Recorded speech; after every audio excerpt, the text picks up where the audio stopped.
Marami po nagtataka kung paano daw po napupuno yung aking mga batteries. Dalawang 590 watts lamang po yung aking panel. Bali po yung batteries ko ay apat lang na 12 volts 100 Ah. Yan po ay naka-series 24 volts. Watt cycle po ito nasa unahan. Yung nasa likod po ay CST Energy. 12 volts 100 Ah din po yun na naka-series. Tapos pinagparallel ko po silang dalawa kahit magkaiba yung brand. So, sa mga nagtatanong po, ayon po sa aking research, mas advisable na pwede mong iparallel yung magkaibang brand. Pero wag mo ipagsiseries, baka daw magkaiba yung BMS. So ayan, kapag tirik na tirik yung araw, umaabot yan ng 300 watts bawat battery yung pumapasok. Kasi po ay apat yan. Etong naka-bluetooth na ito, kung mapapansin nyo, ayan, 13.36 volts. Ibig sabihin po, isang battery lang yan, isang ganito.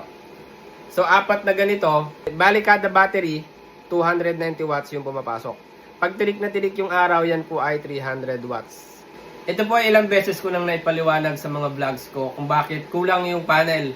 Ang dahilan ko po ay walang tao dito sa araw. Yun po ang advantage kapag walang tao sa bahay nyo sa araw.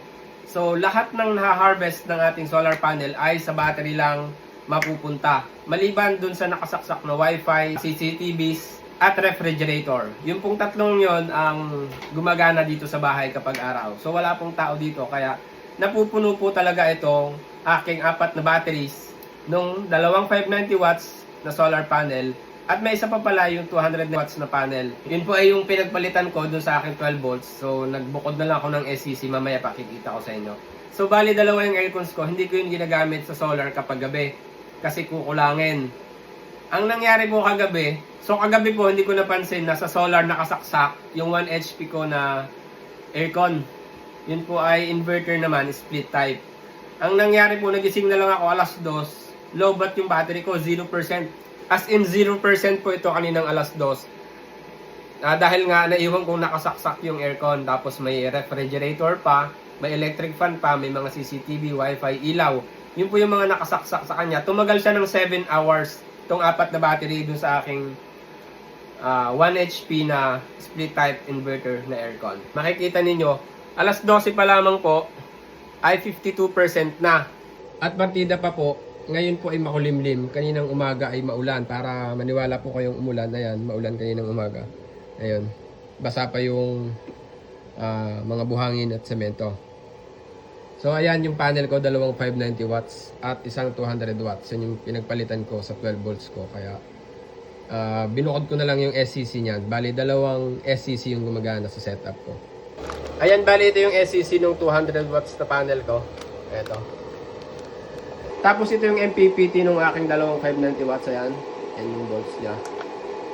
Tapos yan po yung aking aircon na 1 HP split type. Inverter po yan. Yan yung naiwan ko kagabi.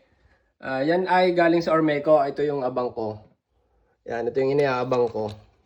Para sa solar ko. Pag sa solar ko siya gustong gamitin. So bali hindi pa siya nakafix sa breaker kasi ganito na lang muna. Kasi yung inverter ko po ay 3 kilowatt lang. Pag nagsabay-sabay yung mga appliances kagaya nito. Tapos yung isang aircon, saka itong mga ito ay hindi kakayanin ng inverter. Kasi lalo na ito, 1.2 watts ito. Ito ay 1.7 watts. Ito ay 900 watts. So yun po yung dahilan kung bakit hindi pa fix yung mga saksakan ko sa solar. May mga nakabukod pa rin. Pag nag 6 kilowatt ako buong bahay na yon, magdadagdag na lang ako ng panels at saka batteries. Yun. Sureball yun. Ayan, so kung gusto nyo ng quality at saka legit na MPPT ito. Dati ang gusto ko ay yung SRNE. Ang mahal nun.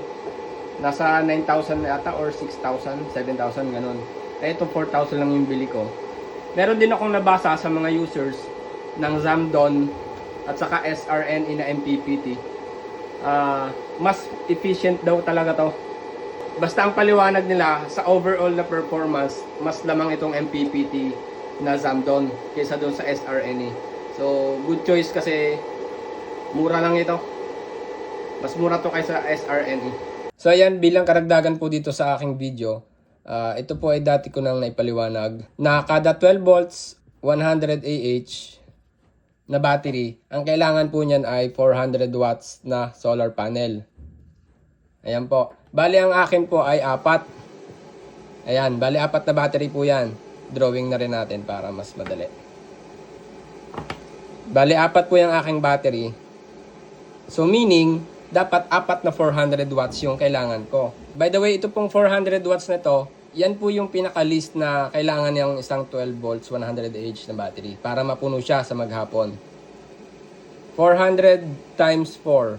Dapat po ay 1.6 yung panel na kakailanganin para mapuno ito. Ang gamit ko lamang po ay dalawang 590 watts. 590. Saka isang 200 watts na panel. So, ayan po. Ipag-plus natin yan. 590 plus 590 plus 200. 1,380. Ay, ang kailangan po natin ay 1.6 minus 1.6. 220 watts yung kulang. So, 220 watts lang po yung kulang ko. Kaya po, huwag na kayong magtaka kung bakit napupuno yung aking battery dahil walang tao dito sa araw. Ayan po ang dahilan kung bakit napupuno yung aking 4 na batteries. 220 watts lang po yung kulang. Ay wala pa pong tao dito sa bahay. Ang load lang naman ng aking bahay kapag walang tao ay ref, wifi at CCTVs. Yun lang po.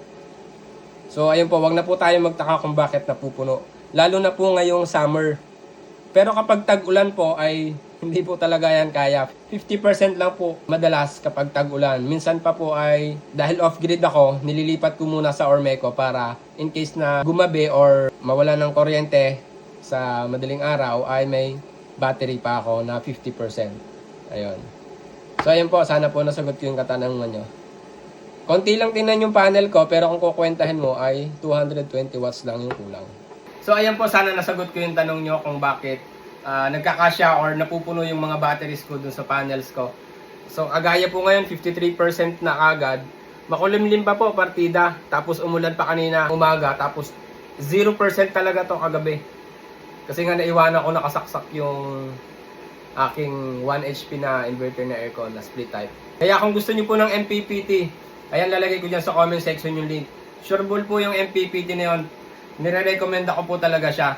Yung SRNA, well, hindi pa ako nakakabili nung kasi ang mahal. Pero okay na ako dito kahit di na ako bumili ng SRNA.